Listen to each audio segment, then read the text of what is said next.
여러분 감사합니다. 또 반갑습니다. 저를 초청해 주신 우리 목사님과 사랑하는 교우 여러분들께 감사를 드립니다. 그리고 이 성전이 너무나 참 아름답네요. 아름답고 또 이 워싱턴은 한 20년 전에 와본 기억이 있는데 환경이 너무 좋습니다. 제가 산에 있다 보니까 이 나무 하나, 돌 하나가 전부 돈으로 보입니다. 한국에는 그 돌과 나무 하나라 또 흙도 사야 되는데 좋은 흙은 여기 보니까 얼마나 이게 탐스럽고 좋은지요. 한 이틀 지나면서 참 잘 왔구나 하는 생각을 갖고 있습니다. 너무 감사합니다. 이제 제가 말씀을 시작하기 전에 몇 가지, 한 두 가지만 여러분들에게 말씀을 드리고 말씀을 시작하겠습니다. 먼저 이런 그 사경회와 또 이 부흥회를 시작할 때 여러분들이 각자 이번에는 나는 꼭 이런 기도의 응답을 받겠다, 또 이런 전무후무한 은혜를 받겠다는 그 나름대로의 어떤 그 집념이 있는데 그거는 다 내려놓으셔야 됩니다. 그것이 큰 방해가 되고 또 여러분들에게 이제 주님이 찾아오시는 것에 대해서 상당히 그 장애물이 될 수가 있습니다. 그렇게 생각하지 마시고 지금까지 나의 인생의 여정을 함께 하시면서 인도해 주신 하나님께서 오늘 이 시점에서 또 무엇을 말씀하기를 원하시는가, 또 무엇을 나에게 또 기대하시는가, 그러니까 하나님에 대한 기대를 가지셔야 되겠습니다. 저에 대한 기대를 가지면 안 됩니다. 하나님께서 또 새로 시작한 이 사귐의 교회에 대해서, 이 공동체에 대해서 무엇을 말씀하시기를 원하시는가, 그러니까 하나님에 대해서 기대를 간절히 가지시면 네 번에 걸쳐서 이 말씀이 진행될 터인데 반드시 여러분들에게 어떤 하나님이 원하는 여러분들의 집념과 매치가 되는 거 아니고 하나님이 원하는 말을 여러분들이 깨달아 알 수가 있습니다. 그러면 그걸 가져야 됩니다. 그걸 갖고 또 남은 인생의 여정을 가시다가 또 적절한 시기에 하나님께서 또 그때 필요한 것을 또 주시고, 우리는 이 예수를 믿지만은 전무후무한 은혜라는 건 불가능합니다. 그건 하나님이 부족한 하나님이 아니고 우리가 그걸 감당할 수 없기 때문에 하나님은 항상 그때 우리와 동행하시면서 새롭게 해주시고 깨닫게 하시고 또 그 나라를 오고 있는 그 나라를 새롭게 보게 하시고 또 자아의 감옥에서 자꾸 벗어나게 하시고 그리고 하나님 나라에 대한 소망을 새롭게 갖게 만드는 그런 하나님이십니다. 그렇기 때문에 너무 여러분들 자신에게 집착하지 말아달라. 이 집회를 인도하시고 인도해 가시는 그 하나님에게 시선을 돌려달라는 걸 이제 말씀을 드리겠습니다. 또 하나는 그와 더불어서 이 집회에 첫 시간에 너무 은혜를 화끈하게 한 번에 받으려고 하지 말고 인내로 4시간까지 기다려달라. 그렇게 말씀합니다.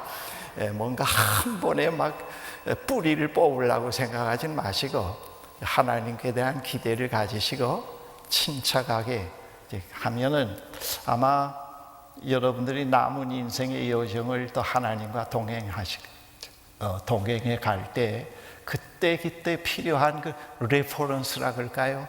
꺼내 볼 수 있고 음미할 수 있고 묵상할 수 있는 그런 것을 하나씩 다 주시리라고 분명히 믿습니다. 네. 그런 자세를 꼭 가지셔야 됩니다. 그런 자세를 안 갖고 은혜가 없다, 부흥회가 뭐 이러냐 하면 그건 책임은 여러분들에게 있습니다.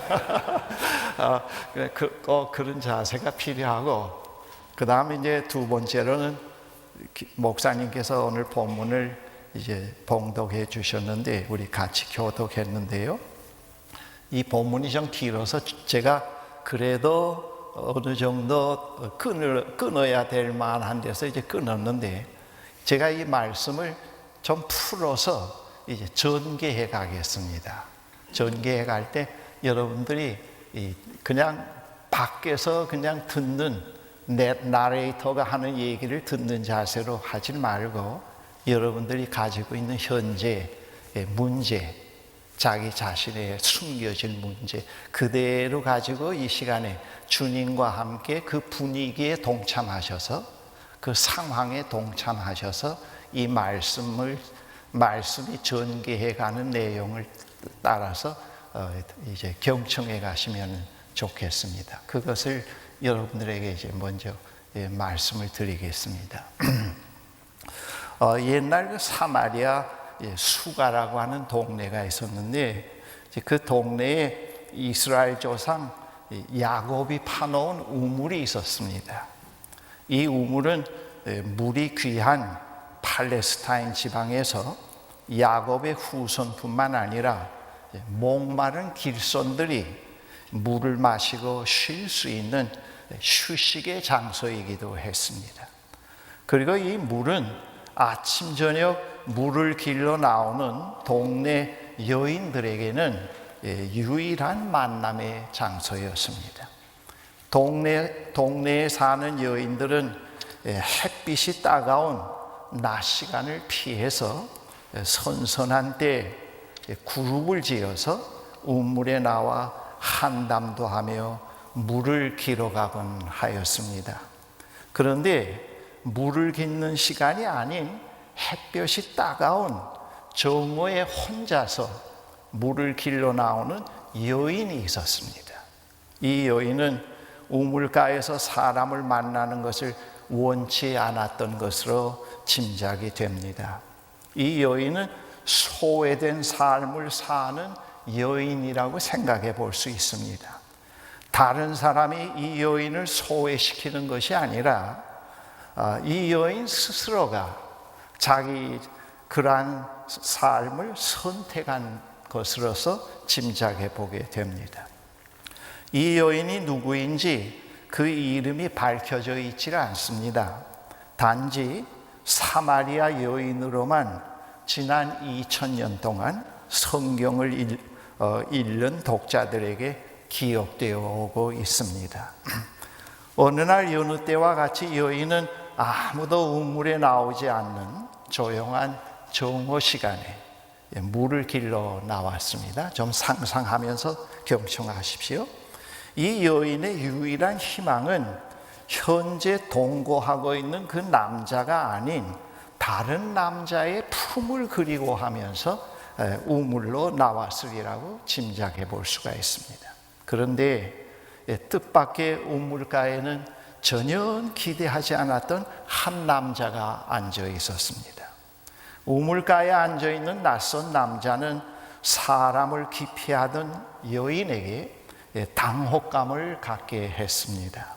더욱 놀란 것은 가까이 와서 보니 그 남자는 사마리아 사람이 아닌 유대 사람이었습니다.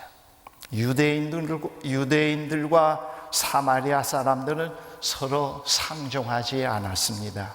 예루살렘을 성도로 삼고 있는 유대와 북왕국의 중심지였다가 주전 722년 아시리아에 의해 멸망당한 후 혈통, 종교, 문화적으로 유대인의 순수성을 훼손당한 사람들이 살고 있던 사마리아 사이에는 경원과 반목이 오랫동안 이어오고 있었습니다. 여인이 우물가에서 만난 남자는 바로 그 유대 사람이었습니다. 여인이 말을 걸기 전에 낯선 나그네가 먼저 말을 걸어옵니다. 나에게 물을 좀 주실 수 있겠습니까?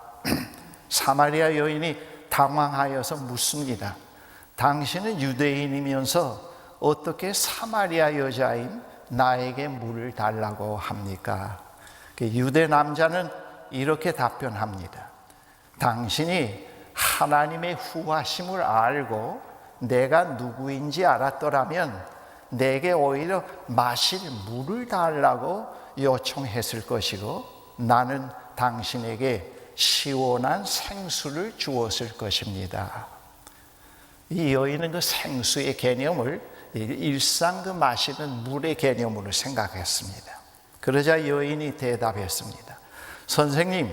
선생님께는 물 깃는 두레박도 없고 또 이 물은 매우 깊습니다.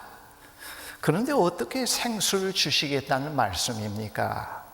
옛날 그 사막을 여행하는 사람들은 가죽으로 된 두레박을 만들어 갖고 다녔습니다. 그래서 이렇게 포개고 거기다 긴 줄을 달고 있었는데 그것을 이 여인은 의미합니다. 당신은 여행객 같은데 벌써 제자들이 다 마을로 갔기 때문에 홀로 있는 나그네로 보였던 것입니다. 두레박도 없는데 어떻게 생수를 풀 수 있다고 하십니까? 묻습니다. 여인은 이 낯선 나그네에게 유대인 남자로서의 그 행동에 의문을 제시합니다.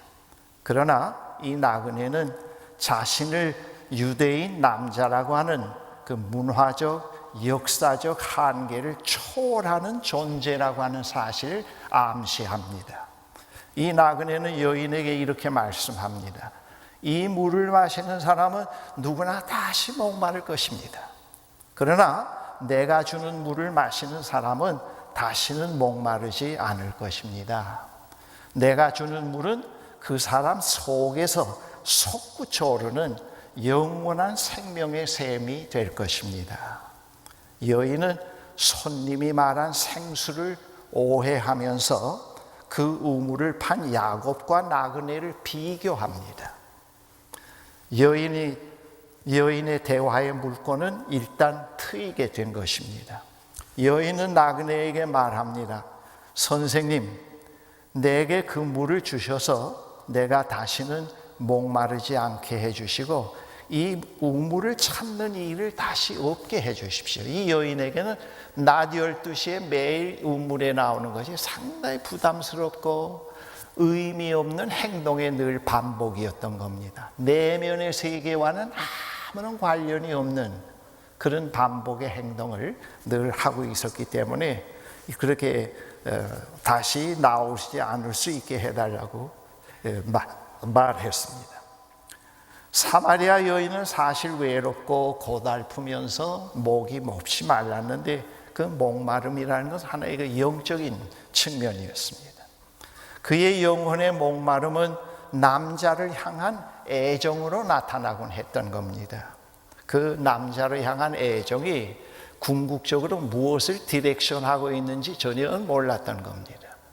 그냥 단순하게 그 애정으로 그것을 보상해 가려고 했던 겁니다. 사연이 어찌되었든 간에 현재 6번째 남자와 동거하면서 살게 만들었던 것입니다. 정오의 시간에 홀로 물을 길러오는 일은 이 여인의 수치요, 죄의식이요, 공허한 노동의 반복을 뜻하고 있습니다. 여인은 그러한 욕구의 반복에서 참 자유로워지기를 원했던 것입니다. 이때 나그네는 영혼의 깊은 욕구의 목마름을 건드립니다. 영어로 얘기하면 타치합니다. 나그네가 이렇게 말합니다. 가서 당신의 남편을 불러서 다시 이리 데리고 오십시오 했습니다. 여인의 답변이 나는 남편이 없습니다. 이때 나그네는 이렇게 말합니다. 남편이 없다고 한 네 말이 맞다. 너는 남편이 5이나 있었고 지금 함께 사는 남자도 내 남편이 아니다. 그러니 네 말이 맞다 했습니다. 여인은 자신의 내면의 깊은 곳을 꿰뚫어 보는 나그네를 선지자로 생각하면서 종교 문제로 화제를 바꿉니다. 여인이 종교 문제로 화제를 돌린 것은 그의 그 내면의 수치와 아픔을 더 이상 드러내고 싶지 않아서이기도 하지만은 여인은 자신의 수치와 죄책감, 인격의 유보의 장벽 깊이 깊이 숨겨져 있는 누구에게도 말할 수 없는 그 문제는 종교적인 문제라는 것을 어렴풋이 알 수 있었고, 그리고 종교적 차원에서 해결돼야 된다는 것을 그는 알고 있었던 것입니다.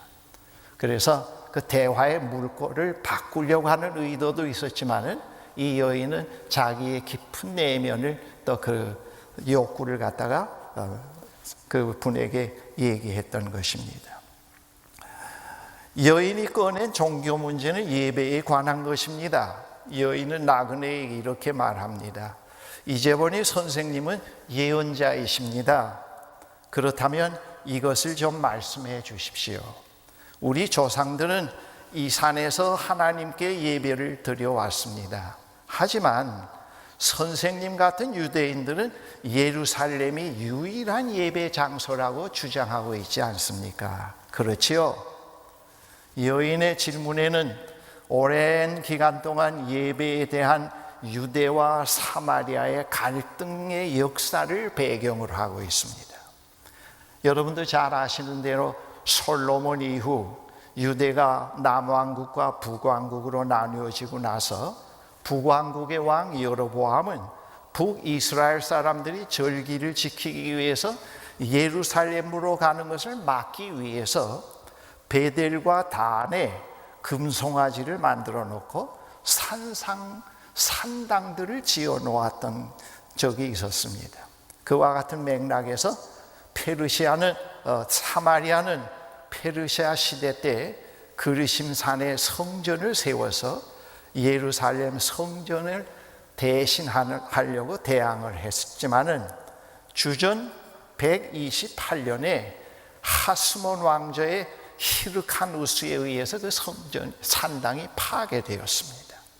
그러나 사마리아 사람들은 그 이후에도 계속해서 이 장소에서 제사를 드려왔습니다.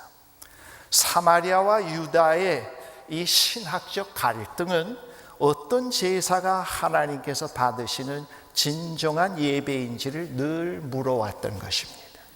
사마리아 여인의 질문에는 이러한 역사적 배경이 숨겨져 있었습니다. 나그네는 여인에게 이렇게 대답을 합니다. 조금 내용이 깁니다마는 잘 경청해 보십시오. 여인이여, 내 말을 믿어라. 너희 사마리아 사람들은 이 산도 아니고 예루살렘도 아닌 곳에서 아버지께 예배 드릴 때가 온다 그랬습니다. 너희는 어두움 속에서 확신 없는 예배를 드리고 있지만은 유대인들 우리는 밝은 대낮에 확신에 가득 찬 예배를 드리고 있단다. 하나님의 구원의 길은 유대인들을 통해서 열리고 있다 그랬습니다. 그러나 너희가 어떤 이름으로 불리고 어디에서 예배를 드리는지는 중요하지 않게 될 때가 온다. 사실은 그때가 이미 왔다 그랬습니다. 하나님 앞에 중요한 것은 너희가 어떤 사람이며 어떻게 사느냐 하는 문제이다. 너희가 드리는 예배는 너희 영으로 진리를 추구하는 예배여야 한다 그랬습니다. 아버지께서는 바로 그러한 사람, 곧 그분 앞에 단순하고 정직하게 있는 모습, 그대로 예배 드리는 사람을 찾으신다 그랬습니다. 하나님은 순전한 존재 그 자체 곧 영이시다. 그러므로 하나님께 예배 드리는 사람은 자신의 존재와 자신의 영과 자신의 참된 마음으로 예배를 드려야 한다 말씀했습니다. 대화가 여기까지 이르자 여인에는 영혼의 눈이 뜨였습니다. 깨달음이 오게 되었던 것입니다. 처음 물리 이야기에서는 곧 돌았습니다. 남편 이야기에서는 이 여인은 자기 자신을 발견했습니다. 예배 이야기에서 그 자신의 문제가 무엇이라는 그 핵심을 깨닫게 되었던 것입니다. 여인은 자기가 그 다음에 메시아를 기다리고 있다고 했습니다. 내 내면의 이 깊은 문제가 남자를 바꿔치기 하면서 해결될 수 있는 것이 아니고 메시아가 오시면 해결될 거라고 하는 걸 내가 압니다. 그렇게 고백을 합니다. 그때 예수님께서는 그 복음서를 읽어보면 상당히 담대하게 밝히 자기가 누구라는 걸 공개적으로 나타내는데, 이것이 복음서에는 이런 장면이 다른 데는 없습니다.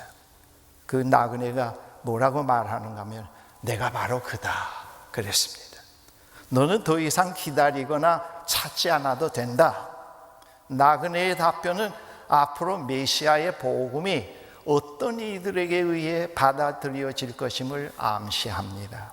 목마른 사람들, 바로 그들에게 메시아는 구주가 된다고 하는 사실을 암시하고 있습니다. 여인은 물동이를 놔두고 황급히 자리를 떠납니다. 여인이 놓고 간 것은 율법이나 그 이전에 살았던 삶이 아닙니다. 여인은 한두 시간쯤 갈증을 채워줄 물을 길러왔던 것입니다. 그러나 마을로 돌아갈 때는 그런 물을 갖고 있지 않았습니다.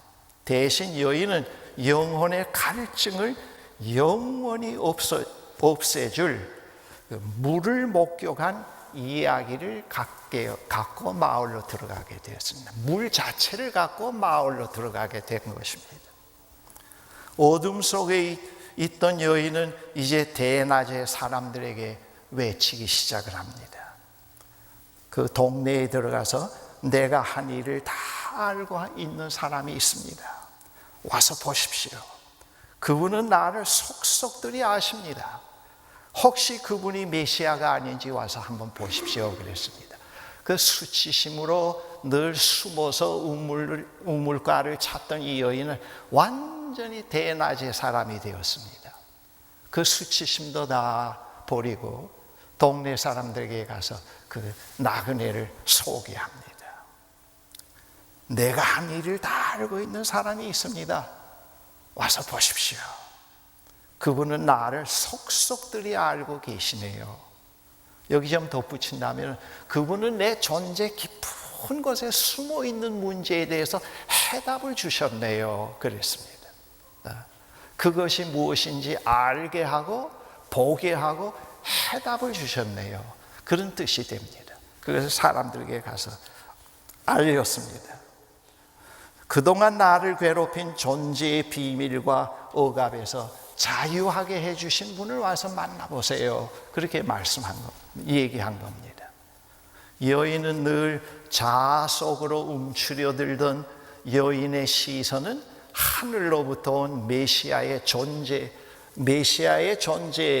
존재에게로 그 시선이 전향되게 되었습니다. 항상 존재의 문제에 집착해서 어두움 속에서 해결이 없는 끝없는 어두운 터널을 헤매고 있던 여인인데, 이제는 그 자아에 집착해서 자기에게 그 해답을 준 메시아에게로 그 시선이 바뀌게 되었습니다. 상당한 변화를 성서에서 말하고 있습니다. 그리스도를 만난 후 여인은 자신의 어두운 존재에서 풀려난 자유인으로 살게 되었습니다.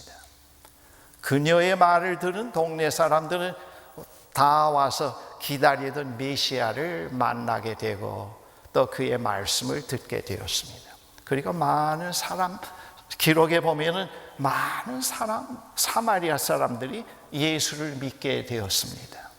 이 익명의 사마리아 여인을 통해서 그 마을에는 그 마을 사람들 전체가 예수를 구주로 고백하는 새로운 역사가 시작됐다는 것을 성서에서 얘기를 하고 있습니다. 이것은 이게 픽션이 아니고 난픽션입니다. 그것을 이 복음서에서 말씀해 주고 있습니다. 이 안셀림 그린이라고 하는 그 독일의 유명한 영성학자가 쓴 글 가운데 동경이라고 하는 글이 있습니다. 그 동경이라는 글에서 제가 이제 발췌한 내용을 잠시 읽어드리겠는데요. 거기에 이제 그린이라고 하는 이 영성학자가 과거에 그 팝 그룹으로 유명한 그 팝 팝 그룹 롤링 스톤즈의 그 히트곡 중에 가사 하나를 여기다 이제 제시하면서 이야기를 이제 풀어간 건데요. 그 가사 내용이 이런 내용입니다. 노래의 가사 내용이 만족할 수 없어, 만족할 수 없어, 노력하고 노력하고 노력하고 노력해도 만족할 수 없어, 만족할 수 없어. 차를 타고 가는데 라디오에 어떤 사람이 나와 쓸데없는 정보들을 마구마구 쏟아내고 있네. 내 상상에 불을 붙이려고. 이 롤링 스톤즈가 부른 그 히트곡 중에 가사가 하나입니다. 아까 그 자매 노래 가사가 상당히 은혜스러운데 그 주님을 본받아가네, 그거를 제가 조금 바꾸곤 합니다. 인생은 늙어가는 것이 아니고 인생은 익어가고 있네. 저는 익어가고 있다고 그렇게 이제 생각. 주님 안에서 익어가고 있네. 제가 그렇게 전제를 하고 있습니다. 네. 그 롤링 스톤즈의 그 가사 내용인데, 그 안셀린 그린의 이제 글입니다. 롤링 스톤즈 멤버들이 신앙심이 깊다고 할 수는 없지만은 이 노래를 통해서 그들은 본질적인 것을 표현하고 있다 그랬습니다. 이 노래가 수많은 사람들을 감동시킨 것은 아마도 다음과 같은 이유 때문일 것이다. 약속, 성공, 관계, 돈, 칭찬 등등 그 무엇도 실제로는 만족을 줄 수 없다는 것을 우리는 모두 체험해 오고 살아오고 있습니다. 우리는 그것들을 기쁘게 누릴 수는 있지만 그것만으로 살지는 못한다는 것을 뼈저리게 느끼고 있습니다. 그것들이 우리의 동경을 충족시켜주지도 못한다는 것도 알고 있습니다. 성공과 갈채만을 생각하고 오로지 이런 만족을 추구하는 사람은 이것에 중독되고 내적 자유를 같이 잃어버리게 됩니다. 66세가 된 롤링 스톤즈 베이스 빌 와이맨은 독일 기자에게 이렇게 고백했습니다. 그 이제 그린이 얘기하는 겁니다. 록스타의 삶이라는 것이 많은 사람들이 상상하듯 그렇게 빛나는 것만은 아닙니다. 나는 집안의 안락함을 느끼지 못하고 항상 수족관의 금붕어처럼 살아갑니다. 주변에는 술과 마약이 넘칩니다. 그것들은 우리의 영혼을 파괴합니다. 다시 그 그린의 이야기입니다. 우리의 영혼에게는 다른 것이 필요하다. 중독은 파괴적이고 의존적이기 때문이다. 대중에게 갈채를 받는 유명한 가수라 할지라도 혼자 호텔방에 있으면 고독과 비참함을 느끼게 된다. 그 성공만으로 살 수 없다는 것을 뼈저리게 느끼게 된다. 그 다음에 역시 그린 이야기입니다. 갈채처럼 점점 사라지는 것이 아닌 다른 무언가가 우리에게는 필요하다. 우리 개인은 내면의 평화, 명예, 절대적인 자유, 보호에 대한 확신이 필요하다. 우리가 마음속 깊이 갈망하는 것들, 즉 신뢰, 보호, 사랑, 자유, 명예, 인생, 진실, 명료함, 그리고 빛은 먼 곳에 있지 않다. 그 다음 제가 이게 붙인 이야기입니다. 많은 사람들이 동경하는 무대의 번쩍이는 조명에도 있지는 않습니다.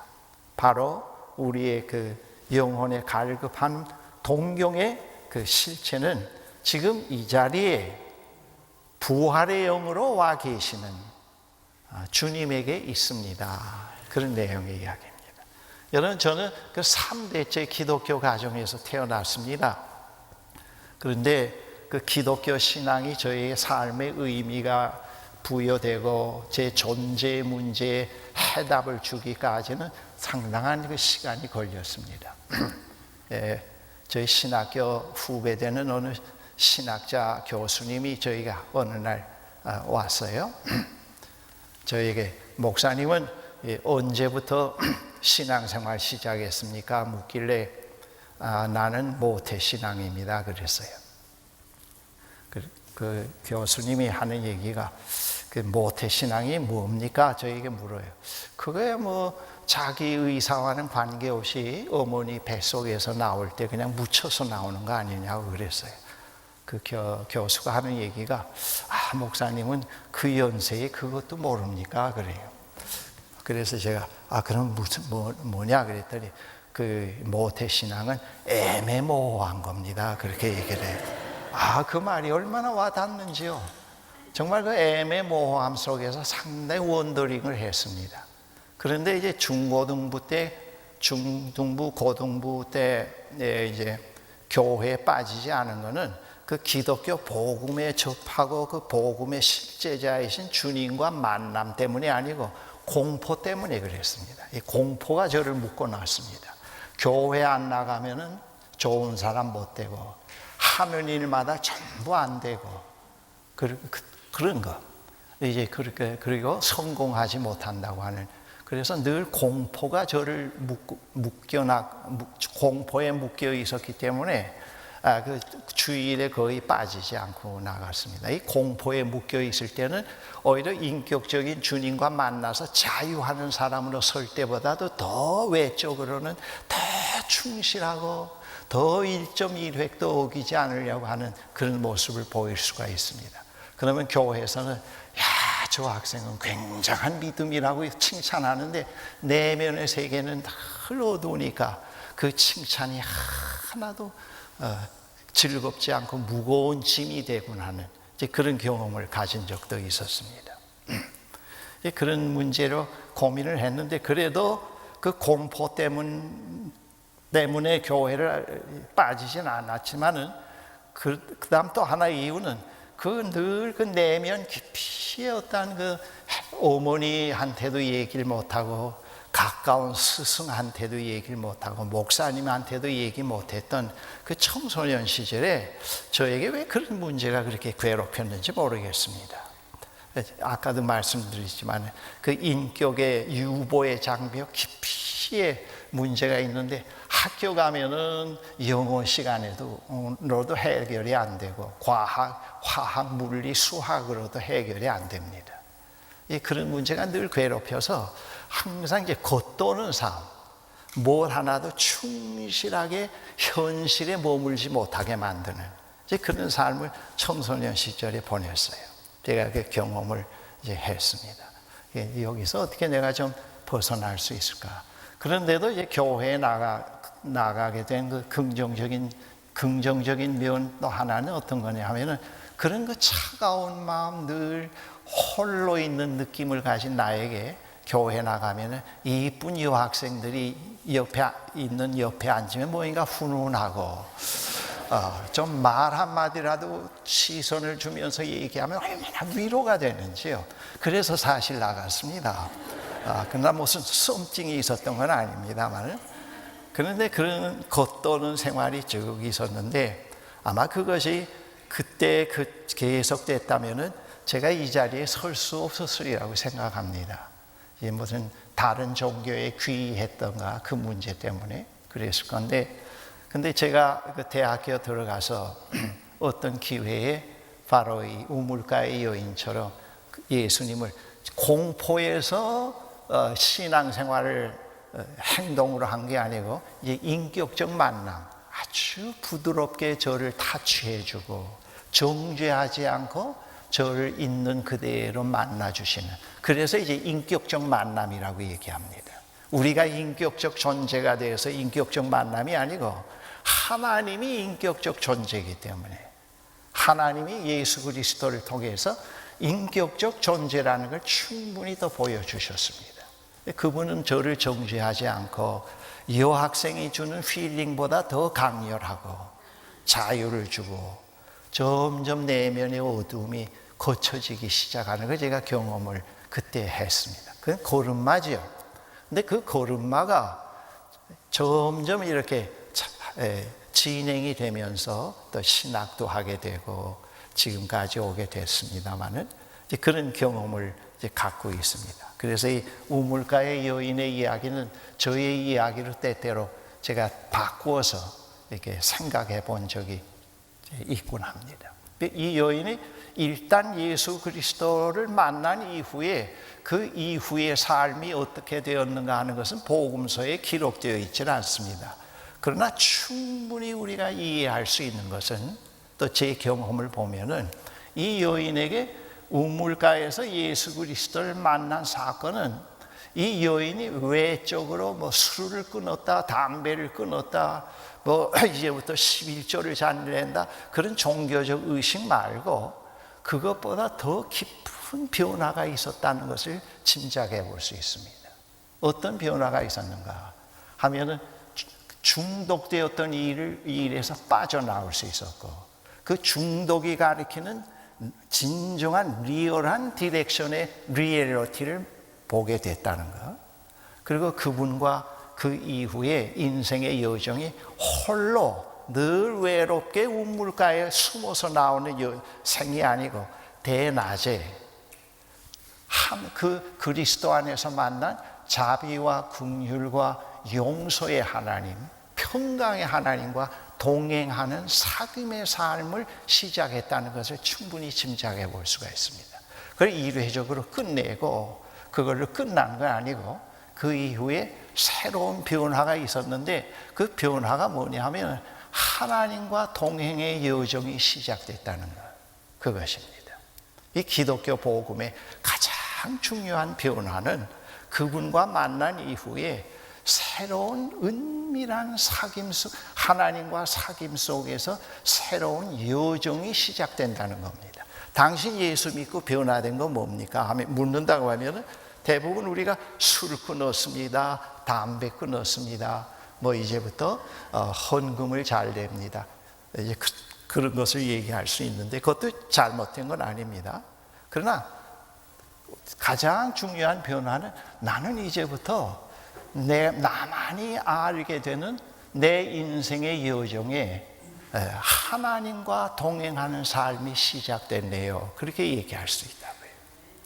하나님과, 저는 지금 70 중반을 넘어섰는데 지금 겉도는 시절도 다 포함된다면 벌써 인생의 봄, 여름, 가을, 겨울을 거쳐서 들어오면서 하나님과 70여 년 넘게 동행해 오고 있다, 그렇게 얘기할 수가 있습니다.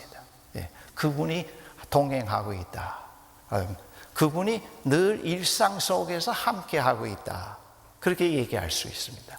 그런데 그분과의 동행의 삶은 그 동행 그 자체로 동행하면서 내 소원을 전부 뽑아내는 어떤 요술방망이가 아니고, 그분과 동행하는 가운데서 그분이 일상의 삶 속에서 늘 자기 자신이 누구라는 걸 나에게 보여주기 시작을 했다는 것. 그건 무엇을 통해서 알 수 있는가 하면, 제가 그 초등학교 때 주일학교 다닐 때 하나님의 그 개념은 심산유고 깊은 곳에 숨어 계시는 아주 인자한 하나님의 개념으로, 표상으로 하나님을 생각했습니다.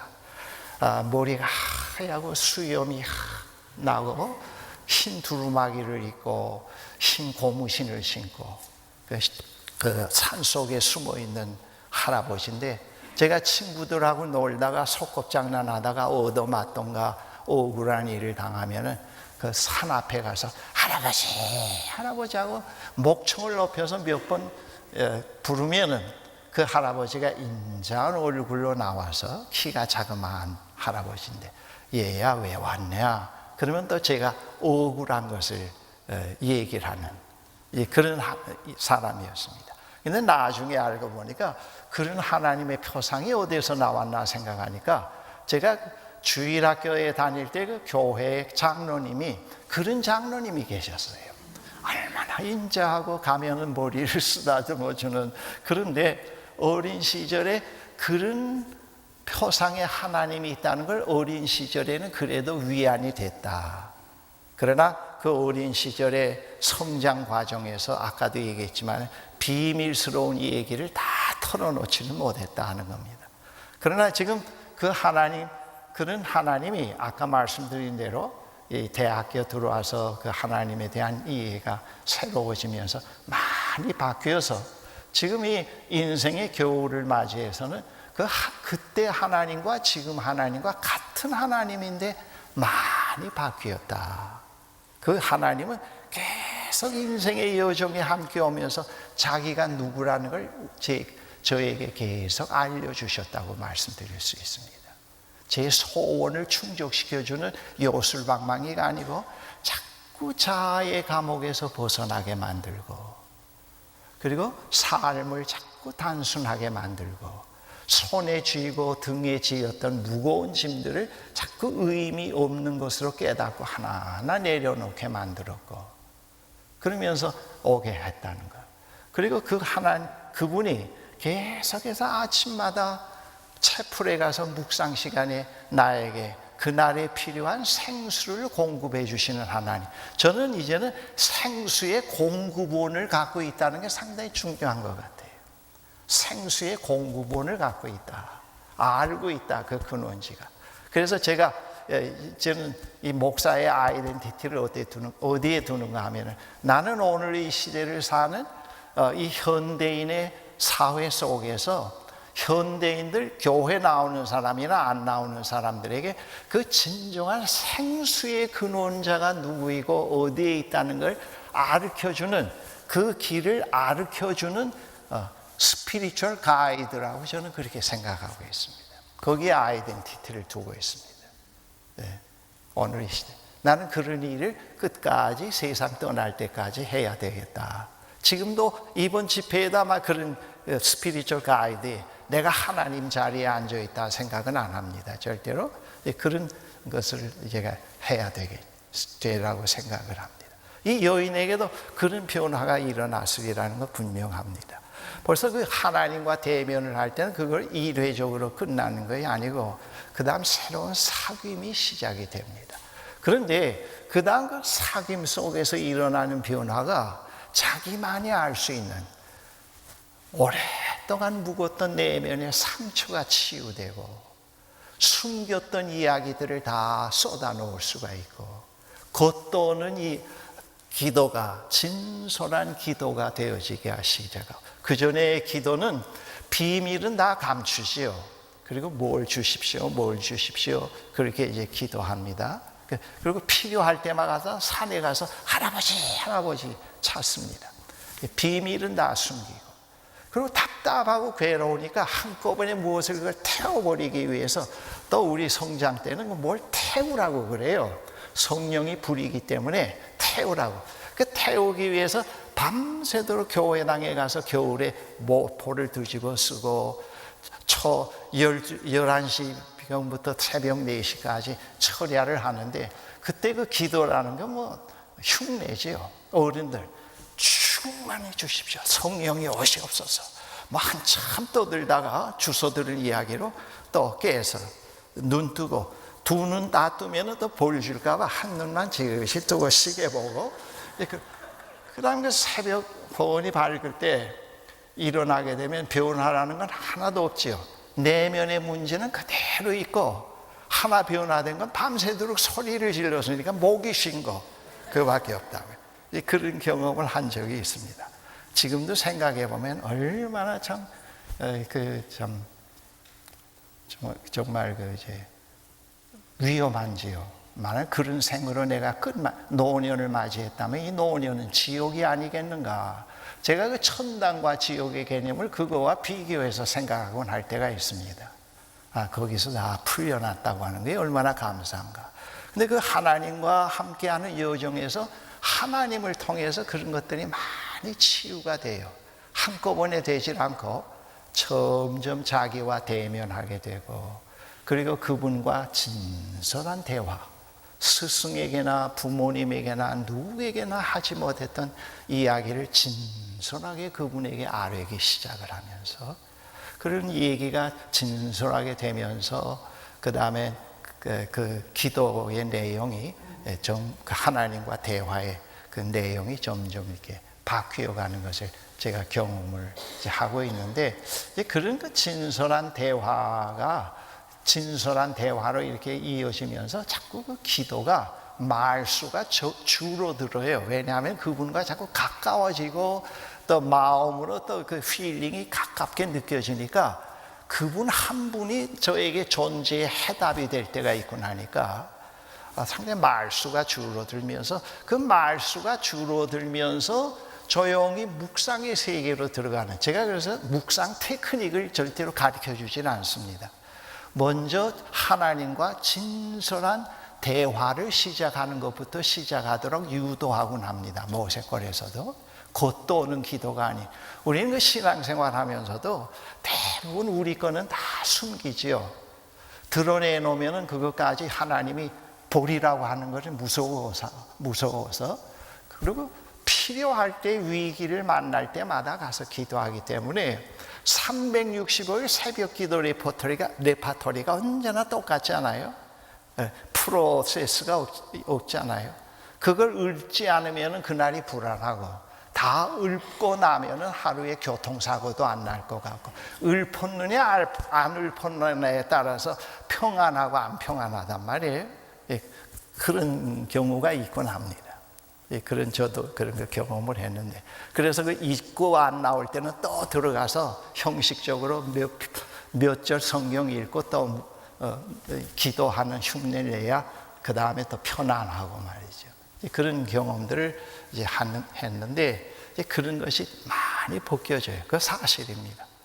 많이 내 자신과 화해가 이루어지는, 정죄하고 억압하고 무의식 세계로 자꾸 숨겨놓은 것들이 다 이렇게 표출을 해놓을 수 있고 자유하게 되고, 그리고 많은 숨긴 이야기를 대중 앞에서도 잘 얘기할 수가 있고, 그런 것들이 오늘 저를 여기 은혜의 자리에 있게 했습니다 하는 의미로, 그래서 이 기독교 신앙은 오늘의 자유하고 오늘의 구원받은 자의 은혜의 자리에 있을 때는 살아온 모든 부정적인 것, 부끄러운 것을 다 긍정으로 받아들이는 위대성이 있어요. 기독교 신앙의 위대성이 그겁니다. 네. 그걸 그대로 갖고 있었다면 노년이 얼마나 슬프고 외롭고 섭하고 그러겠습니다. 이 노년이 지금도 섭함과 외로움과 또 일반 노년기에 경험하는 것들을 제가 경험을 하는데, 그것이 제 내면의 세계로 들어와서 자리하지는 못하고 그걸 그냥 리딩은 해요.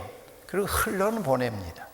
그래서 내면의 세계는 그와 함께 있지 않고 하나님과 함께 있기 때문에 그걸 이제 흘러보낼 수가 있습니다. 그런데 이것 때문에 노년이 힘들구나, 이것 때문에 노년에 어려움들이 있구나 하는 걸 이해는 합니다. 100%. 제가 느끼고 있기 때문에. 그러나 그게 저의 삶을 이렇게 옵세션 하진 않아요. 거기에 사로잡히지 않고, 부정적인 그 필링에 늘 감정에 요동치는 감정에 자꾸 이끌려 다니질 않고, 이제 그런 변화가 옵니다. 그 사실이에요. 예수 믿고 임영수 변화된 게 뭔가 묻는다고 하면 제가 그런 걸 얘기를 합니다. 나는 하나님과 함께하는 여정을 지금도 살아오고 있어. 부족하지만 나는 그분을 통해서 이 내면이 상당히 치유가 되고 건강하게 됐어. 그리고 노년이 축복의 노년으로 지금 받아들이게 되네. 60 넘어서면서 제가 그런 걸 경험을 하면서 그런 얘기를 이제 하곤 합니다. 우리가 이 변화의 개념을 바로 알아야 됩니다. 이 기독교인들이 변화의 개념을 도저히 이룰 수 없는 자기 망상에서, 자기 컴플렉스에서 세워놓은 변화를 목표로 하니까 자꾸 겉돌아요. 그리고 자기가 세워놓은 윤리적인, 율법적인 어떤 스탠다드를 세워놓고 거기에 됨직하다가 무너지고, 됨직하다가 무너지고, 항상 똑같은 자리에 맴돌려요. 프로그레스가 없잖아요. 그런데 주님과 함께 동행을 하기 시작을 할 때는 그런 실수가 혹시 있더라도 뒤로 돌아갈 수는 않습니다. 주님, 오늘 또 이렇게 실수했네요. 주님 마음 아프셨죠? 감사합니다 하고 그냥 일어나서 주님과 함께 가는 겁니다. 그것이 이제 상당한 변화입니다.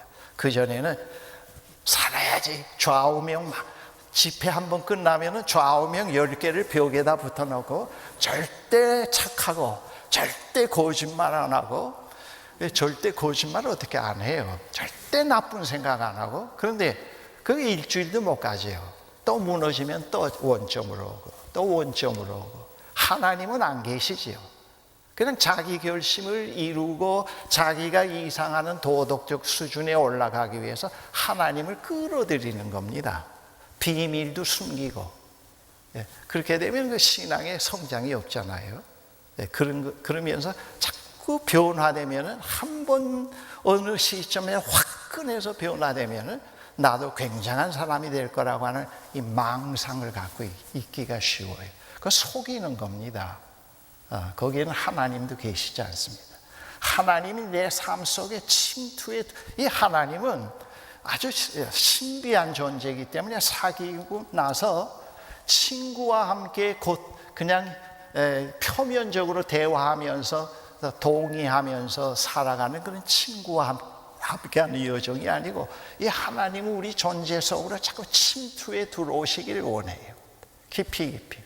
그리고 나는 그 하나님의 존재 깊이 들어오기를 원해요. 그건 계시록에도 그 말씀이 있잖아요.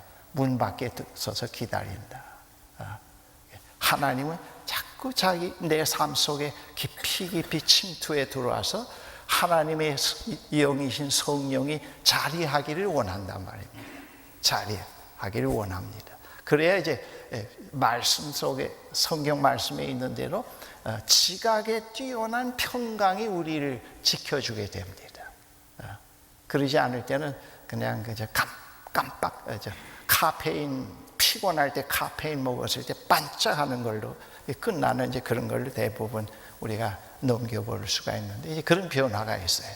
그리고 또 하나의 그 중요한 변화는 이 사람들의 관계가 많이 바뀌어지는 걸 제가 경험합니다. 그리고 경쟁의 대상에서 이 시기와 질투와 미움은 태어나서 배우지 않아도 잘 아는데요. 그 외에 어떤 온유, 그런 사랑, 그런 거는 그리스도 안에서 그리스도와 함께 동행하는 가운데서 성령의 역사로 익혀지지 않으면 도저히 불가능한 겁니다. 그 이웃에 대해서 많이 생각이 바뀌게 되고, 그러면 왜 그럴 수밖에 없는 게, 자의 감옥에서 점점 벗어나니까 자꾸 이웃에 대해서 관심을 갖지요. 그리고 쉽게 용서하고 내 생각대로 살아주기를 바라는 걸로 자꾸 컨트롤하는 것을 놓아주게 되고, 그 자녀들을 기를 때 상당히 도움을 많이 받았습니다. 아이들을 기를 때 놓아주고 하나님께 맡기고 그대로 성장하게 하고, 그런 것들을 많이 경험하고, 목회할 때도 내 설교 한편으로 이 교인이 다 변화된다는 망상에서 떠나게 돼요. 내가 성실하게 말씀을 전하긴 하지만은 변화의 몫은 하나님의 것이라고 하나님께 위임하니까, 그 목회하면서 이 사람은 변화된 사람, 이 사람은 변화 안 된 사람, 이원화시키지 않는 그런 자유함을 이제 많이 경험을 해오고 있습니다. 그런 변화가 생기기 시작을 해요. 생기고, 또 삶 속에서 아까도 얘기한 대로 자꾸 자아 중심에서 벗어나고, 갈릴레오 이전에는 태양이 지구를 돈다고 생각했습니다만, 그 다음에 그 이후에는 지구가 태양을 돈다는 것으로 바뀌었지 않았습니까? 그런 식으로 자꾸 이 축이 바뀌어지는 것을 이제 경험을 합니다. 이제 그런 경험들이 바로 상당히 하나님 안에서, 그리스도 안에서 이루어지는 변화들입니다. 그런 것들이 우리를 천국으로 인도해 갑니다. 그리고 우리 삶을 새롭게 형성해 갑니다. 내면의 것을 그대로 다 놔두고, 어두움을 그대로 놔두고, 일상을 좀 편하게 살기 위해서, 그걸 없애기 위해서, 그리고 좀 편한 마음으로 부패도 가고 동창회도 가기 위해서, 그렇게 하기 위해서 영성 훈련 받는 거는, 그건 백날을 영성 훈련해도 그건 잘 안 돼요. 그건 잘 안 됩니다. 이루어지질 않습니다. 그런 변화가 차고 서서히 이루어지기 시작을 합니다. 그 외에도 변화들을 우리가 이제 느낄 수 있는데, 제일 좋은 건 아까도 얘기했습니다만 늘 하나님과 동행하는 삶을 일상에서, 오늘도 아침에 새벽에 일어나서 말씀을 읽고 묵상을 한 다음에 오늘도 하나님이 나와 함께, 이 말씀 속에서 찾아오신 하나님이 오늘도 나와 함께 한다, 오늘도 이 워싱턴에 와서 이렇게 이 하나님과 동행을 한다 하는 그런 것으로 늘 살 수 있게 됩니다. 오늘도 오전에 국회의사당도 좀 가보고 또 이렇게 오후에 또 지나고 하면서 이 자연도 보고, 하나님, 오늘도 하나님과 함께하는 삶 속에서 참 좋은 것들을 많이 경험하고, 이 하루가 하나님이 주신 선물입니다. 그런데 여기에는 고민도 있을 수 있고 내 실수로 실패도 있을 수 있습니다. 그러나 하나님이 함께하기 때문에 그걸 넘어설 수 있습니다. 그렇게 기도가 된다는 겁니다. 그런 변화가 와요, 실제로. 자꾸 너무 우리가 피상적인 변화를 붙잡고 있으면 안 됩니다. 그것도 이제 명예심이고 공명심입니다. 그래서 자꾸 겸손해지기 시작을 하고, 지금 이렇게 돌이켜보면은 그 과거보다 지금 이제 제가 이렇게 돌이켜보면은 허세가 많이 빠지고, 그리고 이렇게 그 외에 또 뭐 여기서 공개석상에서 얘기할 수 없는 것들이 있습니다만 그런 것들도 있습니다. 근데 그런 변화들이 와요. 그리고 하나님에 대한 이해가 점점 깊어지게 되고, 그 하나님 안에 내 미래가, 젊을 때는 10년, 20년 어떤 인생의 대계획을 세워야 된다고들 많이 세뇌를 받았는데, 이 하나님과 동행하는 과정에서는 그 미래에 대한 계획이 많이 없어져요. 왜냐하면 하나님 안에 내 미래가 있다는 걸 알기 때문에, 그분이 내 미래라는 거, 그분이 세상의 미래라는 거, 그겁니다. 제가 요즘에 이제 유발 하라리의 책 호모사피언스도 좀 읽고, 또 새로운 어떤 그 우주에 관한 또 생물학적인 그런 공학과 관련된 책도 좀 읽으면서 그 옛날 그 성서의 세계관이 많이 바뀝니다. 그 성서의 세계관은 상당히 원시적인 세계관입니다만, 그 책을 읽으면서 하나님, 아버지가 창조하신 이 세상이 의학과 과학과 이 우주의 이 탐험을 통해서 이렇게 그 신비가 벗겨지네요. 당신은 참 섬세한 분이래요. 그렇게 이제 하나님을 찬양하게 돼요. 하나님이 없다 있다가 아닙니다. 당신이 이런 분이었구만요, 이런 분이었구만 하면서 오히려 그분을 더 깊이 신뢰하고 하게 되고요. 잘못하면 오늘날이, 그러면서 또 하나님, 우리 미래가 상당히 불확실하지 않습니까? 그런데 20세기만 해도 모든 세상의 변화가 자연의 질서에 따라서 차곡차곡 진화된다는 걸 우리가 믿고 있었습니다. 또 하나님의 섭리에 따라서. 근데 요즘에는 미래가 그 생물학과 의학에 의해서 DNA 조작, 또 뭐 알파고, 인공지능 그런 것을 통해서 말이죠, 미래가 인간의 과학기술로 얼마든지 새롭게 규정되는 걸로 나타나 있습니다. 그래서 미래가 자연적인 진화의 법칙이 아니고 인간이 조작에 의해서, 선택에 의해서 미래가 되어진다는 것, 그거 상당히 우리의 신앙에 잘못하면 치명적인, 오늘날 이 서구교회와 한국교회, 전 세계 교회가 자꾸 디클라인 되고 있는 건 사실입니다. 그런데 그런 칼빈의 교리를 믿지 않아서, 뭐 새벽 기도를 하지 않아서라기보다는 세계관이 자꾸 무너지고 있기 때문에 그렇습니다. 하나님의 표상이 자꾸 소멸되어 가고 있기 때문에 그렇습니다. 그러나 절대로 아닙니다. 저는 믿습니다. 다 불확실하고 인간이 지금 만들고 있는 이런 것들은 우주 전체 하나님의 그 섭리 속에서 하나의 장난감으로 노는 그 수준으로 저는 받아들이고 있습니다.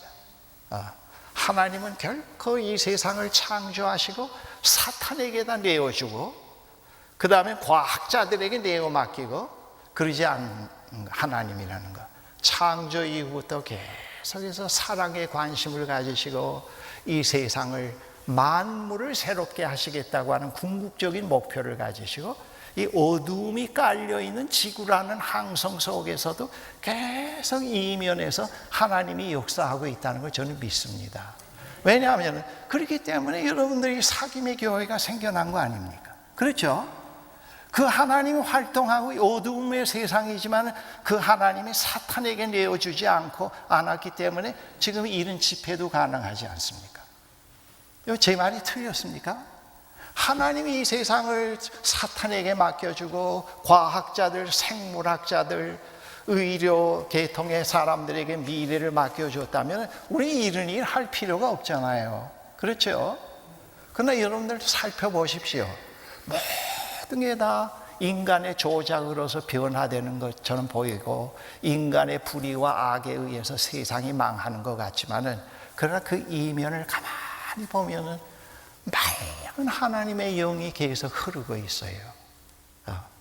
개인적으로도 발견할 수가 있고, 그리고 우주 전체로 볼 때는 하나님이 운행하고 계시는 거 볼 때는 인간의 이 일이라는 것은 하나의 아주 부분적인 장난감 가지고 놀이에 불과합니다. 제가 이제 이런 얘기하는 것은 이렇게 불안한 시대지만은 가장 확실한 게 있다고 믿고 있습니다. 하나님이 이 세상을 극진히 사랑하고 있다는 것만은 확실합니다. 다 불확실하지만은 그것만은 확실하고 내 남은 생의 미래가 그분의 손 안에 있다는 것도 분명히 믿어요. 여러분도 남은 생에도 마찬가지입니다. 지금 노년을 맞이할수록 그 믿음 하나가 저를 이렇게 살리고 있다는 걸 압니다. 어떤 돈, 무슨 보약 그런 게 아니고 그런 믿음이 생활의 리듬을 깨트리지 않게 하고 나를 초월한 삶을 실행하게 만들고 그런 믿음이 그런 활동으로 또 나아가게 한다고 하는 걸 제가 알고 있습니다.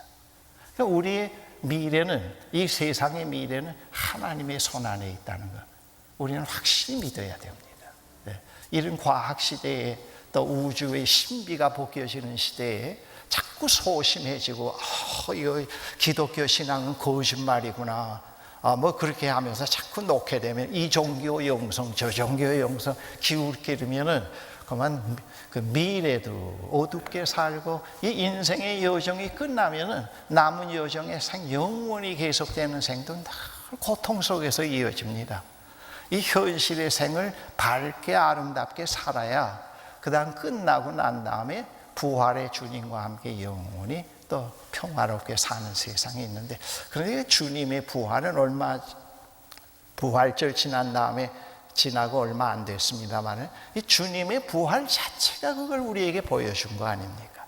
주님의 부활은 죽었던 사람이 다시 환생한다고 하는 것이 아니에요. 만물을 새롭게 하시는 하나님이 이 세상을 넘어선 최종적인 하나님의 디자인과 계획이 뭐라는 걸 거기서 보여줍니다. 그리고 우리 인간의 삶이 현실이 끝이 아니고 이 세상에 살다 100살, 120살까지 살다가 깊은 지옥의 나락으로 떨어지는 것이 끝이 아니고 하나님이 예비하신 영원히 계속되는 세상이 있고 그 새 세상의 캐릭터가 어떤 캐릭터라는 것을 예수 그리스도의 부활을 통해서 보여준 겁니다. 예수 그리스도의 그 부활의 인격은 새로운 캐릭터입니다. 그리스도 안에서 보여주신 신앙 안에서 소멸되지 않는다는 것. 육체는 다 없어지고 무덤 속에서 흙으로 없어지지만 주님과 함께 한 그 캐릭터는 영원하다는 걸 우리에게 보여주고 있습니다. 우리는 그걸 믿어요. 하나님과 동행하면서 그건 상당한 변화입니다. 그건 상당한 변화라고 봐요. 정말 값진 변화입니다. 돈 주고 살 수 없는 변화입니다. 우리는 그것을 위해서 이 세상에서 하나님과 자녀로서 살아가고 있는 겁니다. 그렇기 때문에 우리가 이 세상에 살면서도 그것을 부분적으로, 영어로 얘기하면 프래그먼트죠. 부분적으로 맛보면서도 너무 좋기 때문에 그 나라가 오시옵소서. 당신이 계획하신 뜻이 하늘에서와 같이 우리 가운데 이루어지옵소서. 그렇게 기도하지 않아요? 그 나라가 오시옵소서 하는 기도는 이 세상이 지옥 같고 맛있는 거 의미 있는 게 하나도 없고 그런 지옥 같은 세상에 살면서 그 나라가 오시옵소서 하는 건 그 거짓말이거든. 그런데 우리는 그 나라를 부분적으로 또 그 나라의 현실 속에 지금 그 나라의 현실 속에 우리가 있잖아요. 그렇죠? 이 현실이란 말이에요. 주님을 통해서 그 나라에 들어왔단 말입니다. 그럼 매일 주님의 말씀으로 그 나라 백성으로 살아갈 수 있는 리스크를 잘 넘어서도록 우리를 인도해 가고 계신단 말입니다. 그래서 그 나라가 오시옵소서. 당신이 계획하신 뜻이 하늘에서와 같이 이루어지옵소서. 그래서 우리가 그런 기도를 해요. 그렇지 않은 그런 기도는 의미가 없는 기도입니다. 나는 오늘 여러분 다른 건 다 물론 뒤로 하고라도 오늘 저녁에 이 사귐의 교회 성도들이 모든 일상의 생활 속에서 이 저녁 시간에 이 자리에 와서 하나님의 말씀을 경청하고 제 이야기가 무슨 얘기를 하는지 알아듣지 못할 사람 손 들어보세요. 그렇지 않지요? 벌써 알아듣는다는 거, 깨닫는 것 자체가 하나님 나라에 들어와 있다는 증거 아니에요? 예수님이 비유로 제자들에게 비유로 말씀하실 때 내가 이 비유로 얘기하는 것은 왜 비유로 말씀하시는가 물었더니 예수님이 이 하나님 나라가 이 비유를 얘기하는 것은 저 밖에 있는 외인들, 하나님 나라에 들어오지 않은 사람들, 외인들에게는 항상 이 비유가 수수께끼란다 그랬어요. 그리고 하나님 나라에 들어온 너희들은 이 여인과 같이 하나님 나라에 들어온 여인들은 이것이 수수께끼가 아니란다. 그리고 이 비유를 통해서 하나님 나라에 들어온 이후에도 들어오는 많은 장애물과 위험을 넘어서서 그 목적지까지 가게 하기 위해서 이 비유를 말씀하신다. 예수님이 그렇게 말씀하셨다고요. 예수님이 그렇게 친절하세요. 예수님이 오심으로 인해서 하나님 나라 초대장이 이제 발송됐는데 평생 성경을 연구하고 성경 박사라고 하는 사람들은 하나님 나라에 들어오지 못했잖아요. 그리고 이 여인과 같이 목마른 사람, 앞을 못 보는 사람, 사회에서 소외되고 정죄된 사람들, 하나님도 우리를 버렸다고 단정했던 그 사람들이 예수님을 통해서 하나님 나라에 들어오게 되고 우리가 하나님을 이렇게 비참한 현실의 삶이 하나님이 버린 사인이 아니구나. 하나님이 우리를 사랑하고 계시고 우리를 위해서 새로운 삶을 디자인하고 계신다는 걸 그들이 예수 그리스도에게서 보았단 말입니다. 그리고 그렇게 기뻐한 거예요. 그래서 하나님 나라 백성으로 너희에게는 하나님 나라가 비밀로 되어 있지 않다. 수수께끼가 아니다. 그렇게 이제 말씀하셨습니다. 셋째 시간에 예수님의 비유 하나를 여러분들에게 이제 말씀을 드리겠습니다. 오늘 제 말씀을 제가 이것으로 종결합니다. 사랑하는 형제 자매 여러분, 우리는 다 그런 자리에 있습니다. 그런 현실 속에 있고 그리고 남은 여생도 하나님이 우리와 동행하고 계십니다. 그리고 우리의 미래는 하나님이 있고 그리고 우리는 그리스도를 통해서 그런 변화의 삶을 선물로 받았습니다. 이건 돈 주고 살 수 없는 겁니다. 그걸 깨닫고 이해하고 자꾸 그것을 심화시켜 가야 됩니다. 그렇게 하기 위해서 영성훈련이 필요합니다. 영성훈련은 이 세상에서 육신적으로 하나님과 관계를 맺지 않고 육신적으로 사는데 불안을 없애고 그리고 뭐 복 많이 받기 위해서 영성훈련 받는 건 아닙니다. 그건 거짓말입니다. 그 영성훈련 안 받아도 CEO로서의 그 이론만 잘 터득하고 자연 건강식만 잘 익혀도 그리고 아이들 뭐 인류 학원에만 보내도 그런 소원은 다 성취됩니다. 뭐 여기 와서 새벽마다 울고 또 저녁에 오고 돈 갖다 바치고 이럴 필요가 없다고요. 네. 그건 이렇게 안 해도 돼요. 근데 그것이 아닌 것, 돈 주고 살 수 없는 것, 그것을 우리가 하나님께로부터 선물로 받았습니다. 그래서 우리는 그 선물의 가치를 자꾸 심화시켜가고 깨닫고 오고 있는 하나님 나라를 자꾸 우리가 받아들이면서 그 나라로 한 발걸음 한 발걸음 자꾸 옮겨가고, 우리 미래는 이 세상에서 앞으로 10년을 살고 30년을 살든지 마지막은 무덤이 끝이 아닙니다. 영원한 부활의 새 세상이 우리를 기다리고 있다는 걸 예수 그리스도의 부활 속에서 우리를 분명히 보여주신 것입니다.